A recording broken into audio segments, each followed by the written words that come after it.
Welcome to Luca and Miguel. Enjoy the video. You start by choosing a clean audio region and a conversion tool. Import a WAV or AIF into your DAW. Make sure the sample rate matches your project. Once imported, normalize and denoise so transient detection is accurate.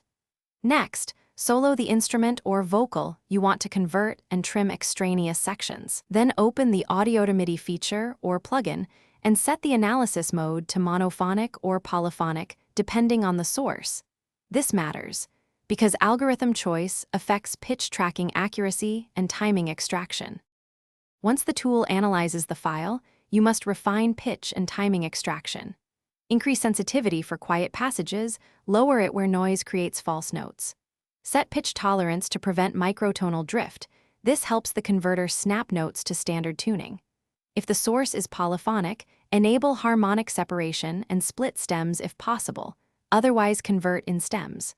Make sure tempo mapping is locked to the session so MIDI aligns. When satisfied with previewed notes, render to MIDI and route it to a software instrument for immediate auditioning.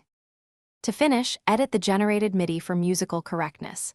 Delete spurious notes, merge duplicates, tighten or loosen timing with quantize and humanize, and correct note lengths and velocities. Once done, assign appropriate instrument patches and adjust articulation so the MIDI feels natural.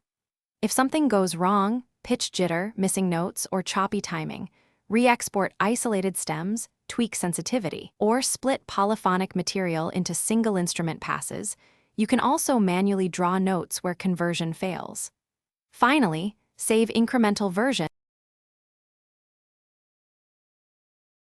Thanks for watching and please subscribe. It's the best investment you'll ever make.